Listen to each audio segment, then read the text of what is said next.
If I had $1 for every time I heard myself describing or even just talking about the difference between output versus outcome, I probably wouldn't need to be sitting here talking to you right now about this very topic, because I would be loaded. This is a point that comes up when we're talking about marketing strategy and achieving goals.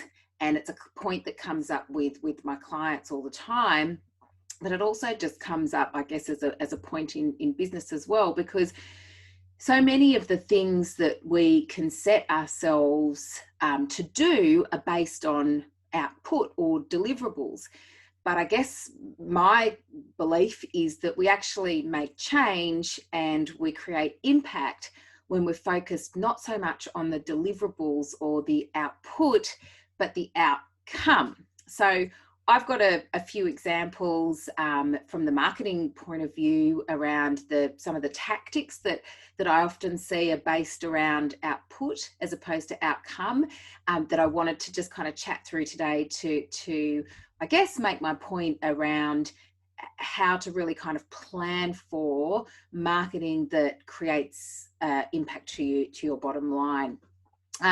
So when this can happen is when we focus, or maybe when we're looking at output instead of outcome, is generally when we're approaching marketing at a tactical level. So when we haven't actually thought and put the pre-thought and consideration into what is it that our marketing is trying to achieve at a strategic level, sometimes we're just looking for things to tick the boxes. So I see this with social media and digital marketing all the time. I, review service agreements that clients or businesses show me with, various different digital marketing agencies, and the service delivery and the whole strategy is based on this output of digital communication. So, it might be, how many emails are we going to deliver for you per month? We're going to deliver you one website with this many pages as part of this, cost structure, or we're going to do this many social posts per week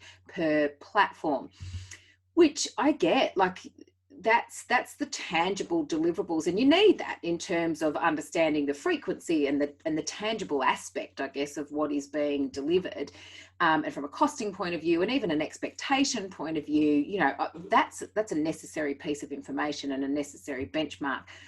But it's only part of it, and it's a small part of it. And honestly, when it comes to actually kind of really creating impact and creating change, it really is quite a small part of it. You might be hitting your quota by making sure that those deliverables are being met, but are you actually creating change? Are you making it, are you making an impact with your target audience? Are you making an impact on your bottom line at the end of the day? Or are you just paying someone to just deliver emails and Facebook posts and Instagram posts because you know that you should be on social media? To be frank, anyone can post on Facebook or on Instagram. It's a pretty easy thing to work out. My 11-year-old son could sit there and deliver you 3 posts, or three posts on Facebook, 3 posts on Instagram each week. That's not the hard bit.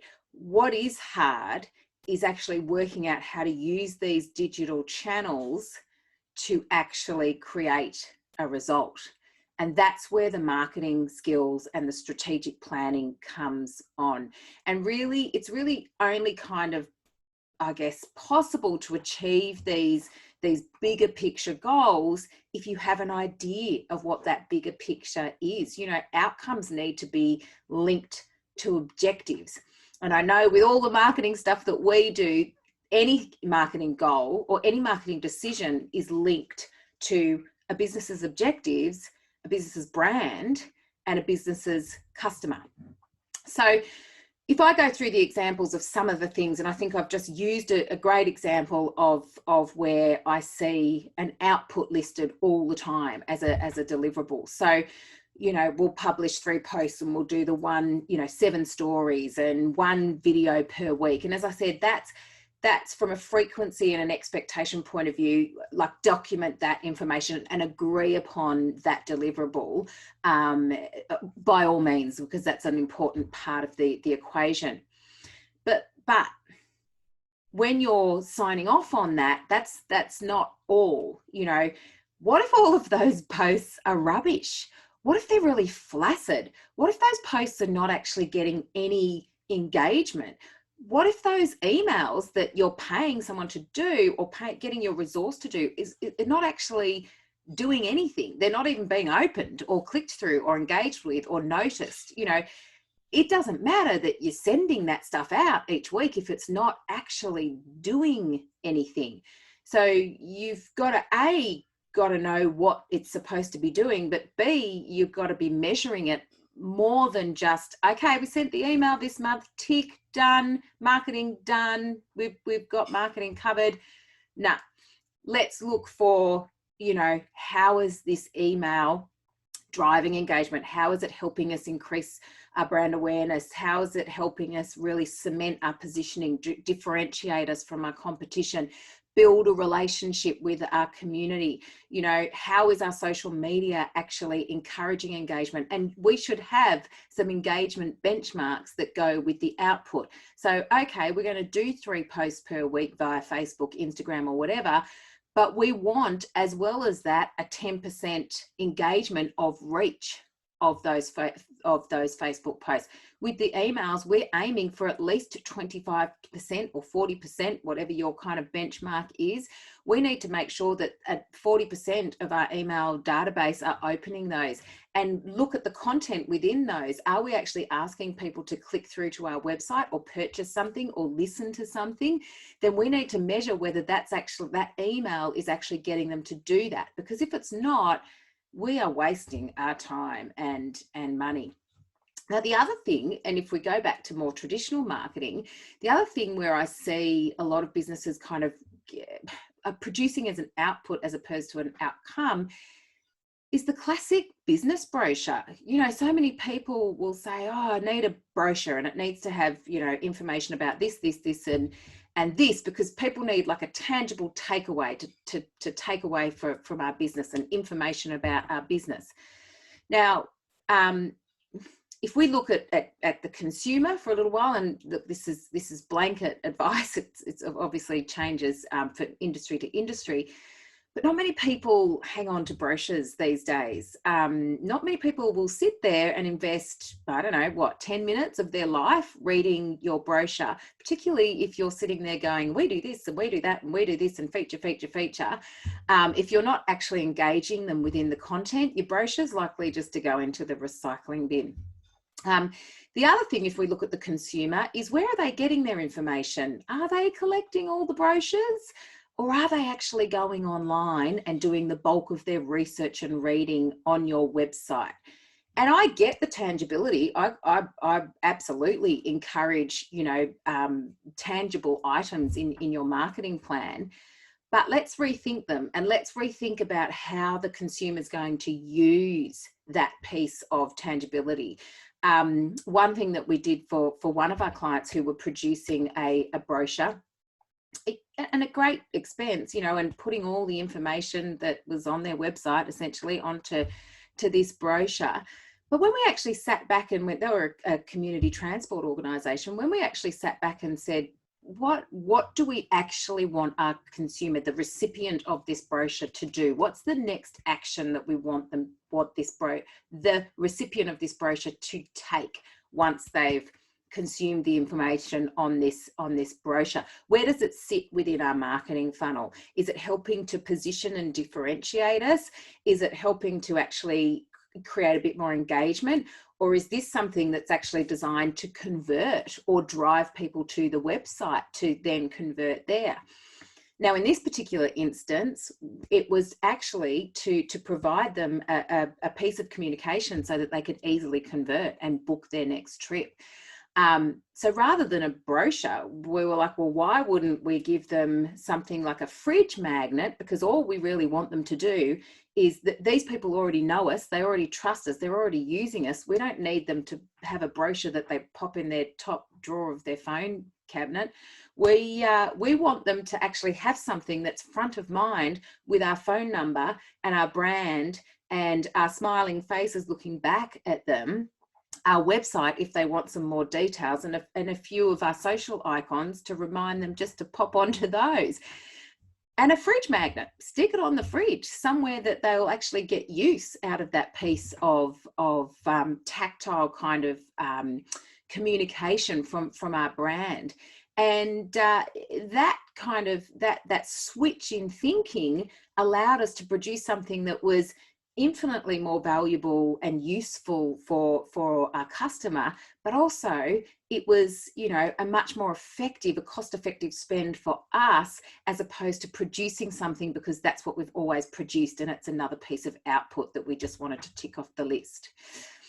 The other thing is where this can sometimes happen is a website. And, you know, I think we all know, we're all across the fact that we all need a website. But when we look at getting a website done or designed, and we kind of just view it as, oh, we need a website because we need a website. We don't exist if we're not a website, if we don't have a website, then we're kind of not, again, thinking strategically about what the outcome of this website will be. Because your website can do so much and it can achieve so much. And when you actually think strategically about how that website's actually going to help plug into your business priorities, there's quite a lot of functionality and communication and inclusions, content inclusions, that you end up having to think about. So again, you know, what is it that we want our website to do? From a business priority, we might be looking at increasing our revenue significantly. So we want to expand into different markets. Okay, so if we're expanding into different markets and we're driving a whole lot of new people back to our website who've never heard from us before, we need to make sure that our content engages them and takes them on the journey, gives them all the information that they're going to need in an engaging fashion, because otherwise we risk going out and driving them to a website that's ultimately just going to turn them off or not, or disappoint them because it doesn't actually give them the right information. Our website can sell, and even if you don't sell stuff online, it can literally take people through all of their questions that they have. It can convince them that you are a better choice than the competitor if you've put the right information in. And to know what the right information is, you've got to have some sort of understanding as to where the consumer sits, as to what information that they're looking for. You know, is it important that perhaps you're an award-winning business? Is it important that you communicate your message via a really engaging form of content like a video?